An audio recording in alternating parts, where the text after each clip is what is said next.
एक बार माँ यशोदा मैया प्रसाद बना रही थी। आहा, रबड़ी मालपुआ चकाचक बना रही थी।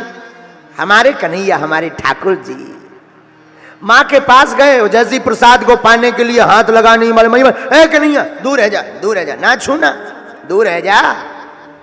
और ठाकुर जी बोले क्या भयो मैया, काहे को तू दूर दूर कर बे।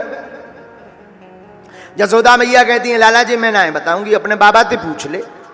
अच्छा हाँ। अब ठाकुर जी नंद बाबा के पास आए, बाबा आज कौन सो त्योहार है जो मैया मोह छीने तक ना देवे प्रसाद, बड़ी बड़ी गुजियां बनावे, मालपुआ बनावे, रबड़ी बनावे, पर आज मुंह को छीने तक ना दे रही, का है गो बाबा। आहा हा। बाबा बोले लाला आज के दिन इंद्र की पूजा की जावे। इंद्र की काय बात पे पूजा करें बाबा। अरे लाला इंद्र की पूजा करने से इंद्र प्रसन्न है जाए, फिर बढ़िया झूम झूम करके बारिश करवे, और झूम झूम कर बारिश होएगी तो घास उगेगी, घास उगेगी तो घास को गौ माता खाएंगी, गौ माता घास को खाएंगी तो मन मन का दूध निकलेगा, मन मन का दूध निकलेगा तो दूध का मक्खन बनेगा, मक्खन बनेगा तो मक्खन को बेच करके जरूरत का सामान आ जाएगा।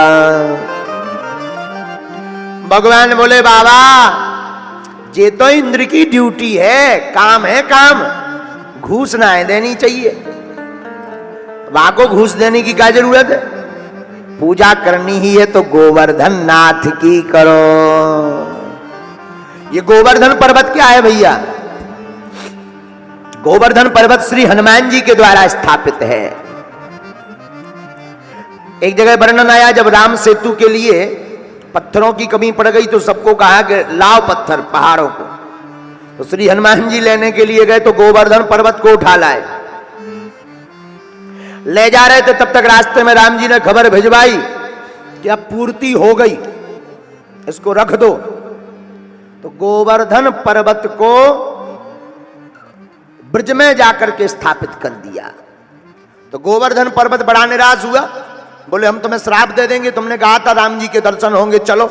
हम चले आए, पहले तो पर्वत जीवंत होते थे, हम चले आए, अब प्रभु के दर्शन नहीं हो रहे। तो श्री हनुमान जी ने खबर भेजी भगवान के पास में, श्री राम जी ने बानरों को भेज करके पुनः संदेश का जवाब भिजवाया। गोवर्धन पर्वत से कह दो चिंता मत करो, अगर तुम अभी आओगे तो केवल कुछ देर दर्शन होंगे, हम कुछ घड़ी बाद लंका चले जाएंगे, कहना निराश मत हो, भगवान तुम हमारा ध्यान करते रहो, हम जब द्वापर युग में कृष्ण बनकर आएंगे तब 7 दिन तक तुमको ही दर्शन देंगे। भगवान उस लीला को पूर्ण करने के लिए, क्योंकि राम ही घनश्याम है, तो कहते बाबा पूजा करनी तो गोवर्धन पर्वत की करो। बात भी सही है, नंद बाबा मान गए, क्योंकि गौ माता तो गोवर्धन पर्वत पर ही भोजन करती हैं, चरती हैं। आहा हा, नंद बाबा बात मान गए। सारे ब्रजवासी गोवर्धन पर्वत की तलहटी में आए, आकर के बताओ लाला कैसे पूजा की जाए जे तुम्हारे देवता की। हमारे ठाकुर जी बोले सबसे पहले जल चढ़ाओ। अब ब्रजवासी जमुना जी का जल लेने गए, 20-25 मटका जल का भरकर लाए, जमुना जल का, गोवर्धन पर्वत के ऊपर डाला। 20-25-30 मटका में तो बाकी मूंछ तक गीली ना भाई, भारी पर्वत। थक हार करके बैठ गए ब्रजवासी, बोले लाला तेरो भारी बड़ो देवता, जाके स्नान करा दू, कराऊ में जिंदगी कट जाने पर जे नहा नहीं पाओ, कोई और उपाय बता। ठाकुर जी बोले चिंता मत करो, सब अपनी आंखें बंद करो। सारे ब्रजवासियों ने नेत्र बंद किए। आहा हा, भगवान ने जमुना मैया को आज्ञा दी तो कलकल किन्नौद करती हुई वहीं पर मानसी गंगा प्रकट हो गई। लो ब्रजवासियों अब खूब झूम कर स्नान करवाओ। सारे ब्रजवासियों ने गोवर्धन पर्वत को स्नान करवाया। अब आहा हा, अब प्रसाद लगाओ। सभी ब्रजांगनाओं ने 56 भोग जो बना बना कर लाए थे, गोवर्धन महाराज की तलहटी में प्रसाद रखा। भगवान बोले सब अपने नेत्र बंद करो, प्रसाद के लिए आवाहन करो। सारे ब्रजवासी आंख बंद कर लिए। भगवान एक रूप में कन्हैया बने रहे और दूसरे रूप में गोवर्धन बनकर प्रकट हो गए। लाओ ब्रजवासियों प्रसाद। सब ब्रजवासी चौंक गए, हे भगवान, जो देवता तो बड़ो खतरनाक है, एक ही बेर में प्रकट होगा। जसोदा मैया धीरे से बोली, कन्हैया बा इंद्र की दारी के की पूजा करत करत जिंदगी है गई, बाने अपनी शकल तक नहीं दिखाई के फोटो खिंच जाए, लेकिन तेरो देवता बड़ो प्यारो है। कन्हैया बोले, क्यों मैया? एक ही बार में पहले से ही प्रकट होगा कि लाओ ब्रजवासियों प्रसाद है। हाँ मैया, पर मैया तो मैया होवे, छोरा कितनों लाखों लोगन में होए, मैया एकदम चाल ढाल से पहचान जाए जी हमारा छोरा है। हाँ जी या ना जी? मैया बोली, कन्हैया जे बता, जैसी तेरी नाक वैसी जब देवता की नाक, अंतर इतना है, तेरी साइज छोटी जाकी नेक बड़ी, जैसी तेरी आंखें वैसी जब देवता की आंखें, अंतर इतनों के तेरी साइज आंखन की छोटी जाकी बड़ी। का गड़बड़ है? ठाकुर जी मन ही मन सोचने लगे, मैया ने पकड़ लिया। अब भगवान जयति वचन रचना है, बात बनाने में माहिर। बोले, मैया मैया मैया मैं बताऊं, जौन गैया को दूध मैं पीऊं, बाई गैया को दूध जे पिए, जासन दोनन को फेस टू फेस मिल रहा है। हाँ, पर दोनन में बहुत अंतर है मैया। अच्छा ठीक है, ले अब लाला क्या करना है? मैया अब परिक्रमा लगानी है। बोलो गोवर्धन नाथ की। परिक्रमा लगाई गई। आहा, परिक्रमा लगा करके स्वतंत्र ही हुए। तब तक नारद जी इंद्र के पास पहुंचे। बोले, राजा इंद्र, तुम्हारी पूजा बंद हो गई। इंद्र बोले, कहां? बोले, नीचे पृथ्वी पे। नारद जी का काम ही है आग लगाना। और इंद्र बोले, किसने करवाई? आई बोले, अब तुम्हें देखो, हम तुम्हें थोड़ा ही बताएं, हमने तो ये बता दिया कि तुम्हारा पत्ता साफ, तुम्हारा हिसाब किताब चुकता हो गया। बोलो सीताराम। इंद्र ने नीचे जाग कर देखा तो ठाकुर जी ने सच में बंद।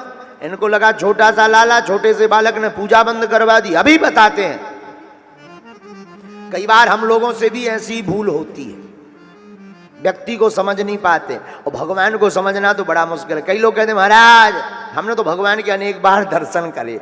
हमें बड़ी हंसी आने लगती है कि इंद्रादिक देवता नहीं समझ पाए, तुम्हें दर्शन कहां से हो गए? बोलो सीताराम।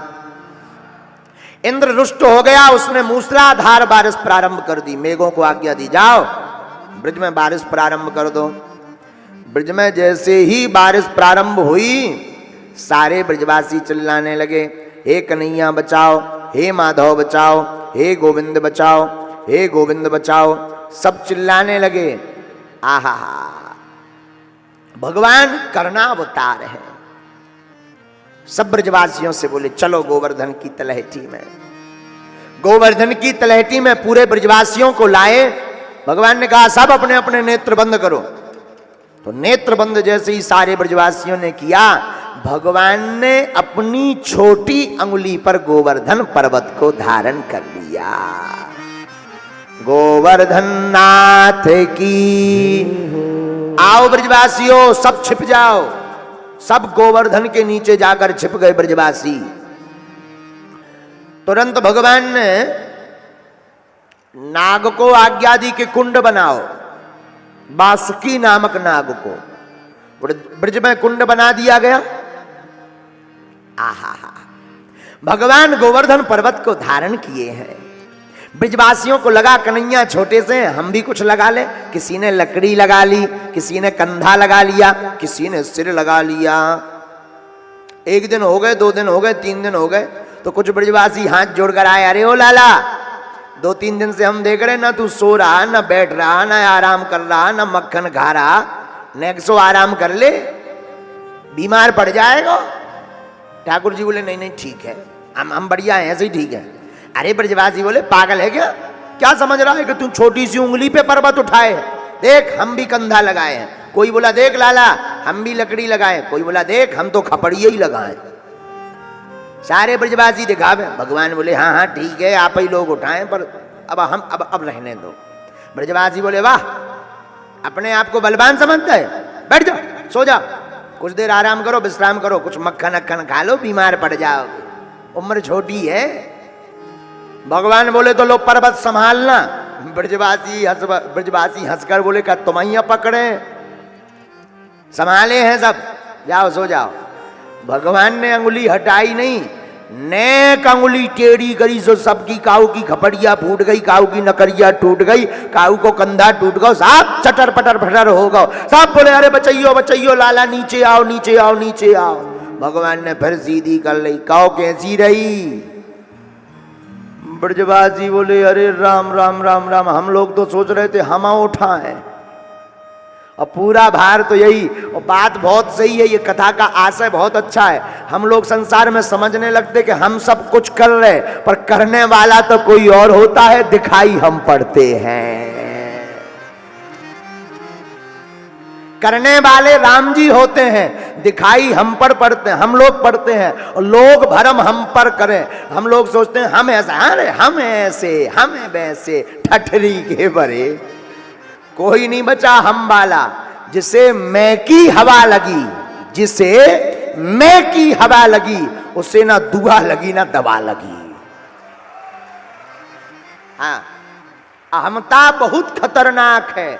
हम कर रहे, अगर हम सोच लें कि हम बागेश्वर वाले गुरुजी हैं और कथा कर रहे, मैं कर रहा हूं, तो भगवान का करने कचू नहीं, एक स्क्रू ढीला करना है। बोले का भैया? बोले महाराज जी पगला गए। फिर कथा काहे बचवाओगे? टमाटर मारोगे तुम लोग, टमाटर। हाँ अच्छा, जजमान सोच ले कि हम करवा रहे कथा, हम फलाने कथा के आयोजक। भगवान को कुछ नहीं करना, एक उपद्रव फंसाना है। तूफान आया, टेंट उड़ गया, कथा फेल। बोलो सीताराम, जोर से बोलो। तो करने वाला कौन है? भगवान। देनहार को और है, रहमन बाबा का, देनहार को और है, भेजत है दिन रैन, और लोग भरम हम पर करें, याते नीचे ले। करने वाले राम जी हैं, दिखाई हम लोग पड़ते हैं। भगवान ने पुनः उंगली सीधी की, उंगली सीधी की तो ब्रजवासी सब हाथ जोड़कर आ गए। भैया अब हम समझ गए, तुम साधारण कोई बालक नहीं हो, हमको तो लगता है साक्षात ब्रह्म ही अवतार लेकर के आए हुए हैं। भगवान ने सोचा अगर ये सब ब्रजवासी हमको ब्रह्म मानने लगेंगे तो हमारी लीला पूर्ण नहीं हो पाएगी। तो भगवान कहते नहीं नहीं नहीं, हम कोई ब्रह्म नहीं है, ना ना, हम कोई ब्रह्म नहीं, हम तो तुम्हारे कन्हैया ही हैं। तो ब्रजवासी बोले अगर कन्हैया होते तो इतना बल। तब भगवान ने बताया अपने बल को, क्या? कछु माखन को बल बढ़ो, कछु गोपन करी सहाय, श्री राधा जू की कृपा ते गिरवर लियो ठाय। भगवान कहते इसमें हमारा बल नहीं, श्री राधा रानी जू की कृपा है, कुछ तुम लोगों का बल ले लिया। ब्रजवासी बोले मतलब? बोले भैया ये गोवर्धन जो देवता है ना, जा देवता ने हमें एक मंत्र दे राखो। कौन सो? ऐसो मंत्र दे राखो कि अगर वो मंत्र को किसी के सामने पढ़ दिया जाए तो उसकी आधी ताकत हमारे अंदर आ जाती है। इतने में मधुमंगल अपने हाथ को देखकर बोला, है जबई मैं कहूं आजकल पतलों का हेत जात हो, ये मंत्र का ही चमत्कार है। भैया ये बता, ये वापस कर देगो ताकत की नहीं?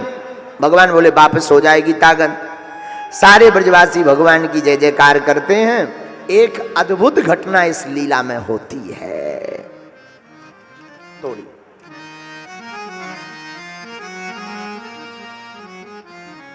क्या बोले, एक विचित्र लीला होती है इस गोवर्धन लीला में। एक गोपी के साथ विचित्र दशा होती है इस गोवर्धन लीला में। जब भगवान वृंदावन आए तो वृंदावन में एक नई नवेली गोपी का विवाह भया, काऊ जगह थे, और बाकी ससुराली वृंदावन भई। तो वहां के गोप ग्वालों ने खूब धूमधाम से विवाह किया। अब जब नई नवेली गोपी ब्रज में आई तो पहले ही दिन सासू मां ने उस गोपी को समझाया, सुन ओ बेटी सुन, यहां पर अपना मुंह छिपाकर रखना, अपना मुंह किसी को मत दिखाना। बोले ठीक है माँ जी। और बोले सुन गोपी, किसी को तो दिखाना सो तो ठीक है, एक नंद का छोरा है उसको तो दिखाना ही मत, वो जबरदस्ती भी करे तब भी मत दिखाना। वो बड़ा चतुर है, जादू जानता है, ऐसा जादू जानता है कि कोई अगर उसको अपना मुंह दिखा दे और उसको देख ले तो फिर पागल होकर के, बावरी होकर के उसी के पीछे डोलने लगते हैं। इसलिए एक काम करो, ये कान खोलकर सुन लो बेटा, भूल कर भी उस कन्हैया को, नंद का छोरा है वहां का नाम है कन्हैया, कन्हैया को अपना मुंह मत दिखाना। ननंद ने भी यही बात समझाई, भाभी कान खोलकर सुन लो, वो आवे जबरदस्ती भी करे तब भी, लीलाएं भी करे तब भी देखना नहीं तुम, ये कान खोल के सुन ले। ठीक है जो आज्ञा। भगवान एक दिन उस गोपी के घर पर पहुंच गए। घर पर गए तो गोपी घूंघट डालकर बैठी थी, तो ननंद ने इशारा कर दिया, आ गया वही कन्हैया जिसके बारे में बताया, आया है घूंघट डाल। तो घूंघट डालकर उस गोपी ने पकड़ लिया। भगवान तो कौतकी है ही है, भगवान का एक नाम नटवर नागर है, नट की तरह लीलाएं करते, नटवर हैं, लीलाएं करते रहते। भगवान गोपी के पास गए, गोपी अपना जरा मुंह तो दिखा। उसने इशारा कर दिया। भगवान ने बार बार कहा, गोपी ने नहीं दिखाया। भगवान ने घूंघट को पकड़ करके जैसे ही घूंघट को अलग करना चाहा तो गोपी ने हाथ का झटका मार दिया। भगवान रुष्ट हो गए, जाओ हम भी प्रण लेते हैं कि तुम्हें लौट कर अपने दर्शन नहीं देंगे। और भगवान चले गए। गोपी को लगा के नटखट ज्यादा है इसलिए ऐसी लीलाएं कर रहा। गोपी ने कोई बात दिमाग में नहीं रखी और बेचारी गोपी अपने काम में मस्त हो गई। कन्हैया रुष्ट होकर के आ गए। अब गोवर्धन की जब लीला हुई तो सारी ब्रजांगनाएं, ब्रजवासी गोवर्धन की तलहटी में अंदर गोवर्धन पर्वत में आए। तो वो जो गोपी थी जिससे भगवान नाराज हो गए थे, वो गोपी भी इस गोवर्धन की लीला में आई। आहा, वो गोपी भी आई। भगवान हाथ के अपनी अंगुली के ऊपर गोवर्धन पर्वत को धारण किए थे। तो वो गोपी आई तो पहले तो बचती रही 3 दिन तक कि हम कन्हैया का मुख नहीं देखेंगे, क्योंकि मां ने रोक रखा है कि बड़े जादूगर है।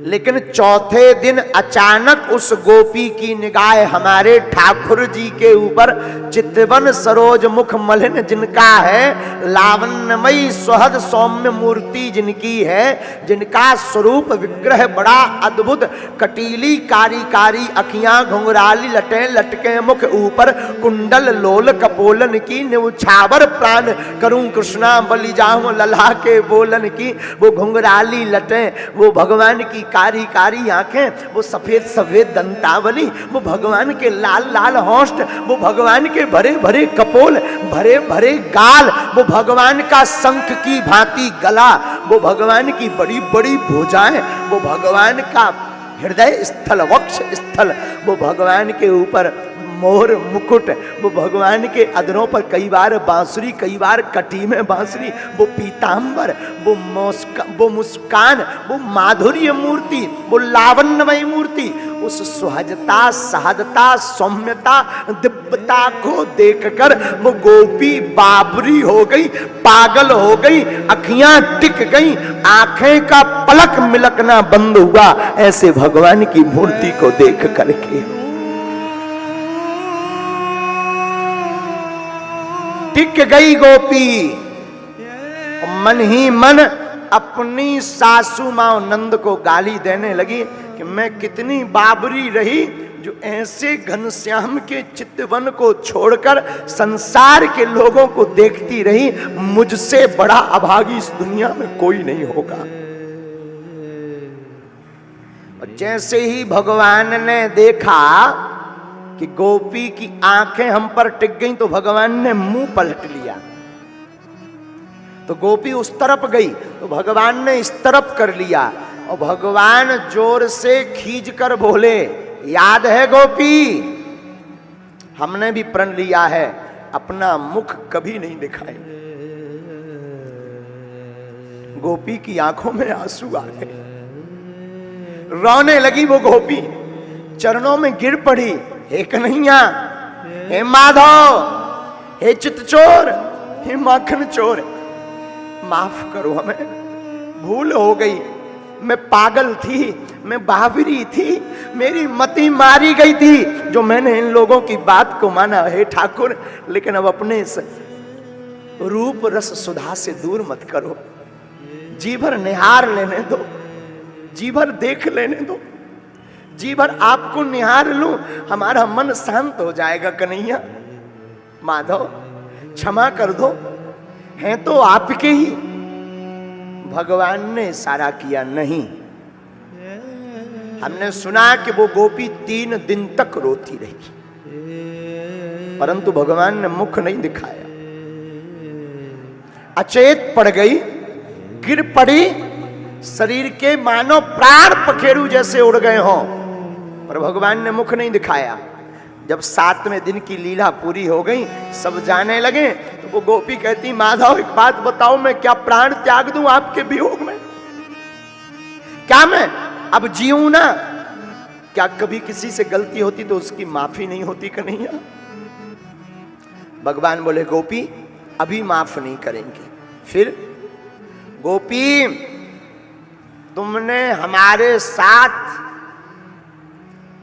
जो उस वक्त व्यवहार किया उसका परिणाम तुम्हें भोगना पड़ेगा, लेकिन इसके लिए तुम्हें हमारे मुखा मंडल के दर्शन के लिए दोबारा जन्म लेना पड़ेगा। गोपी, आज तो दर्शन नहीं होंगे, लेकिन जाओ, तुम रो पड़ी हो, तुम्हारा भाव निर्मल हो गया और तुम अनन्य भाव से हमारी शरण में आ गई गोपी, तो जाओ, कलयुग में तुम मीरा बनकर प्रकट होगी, तब तुमको दर्शन दिए जाएंगे।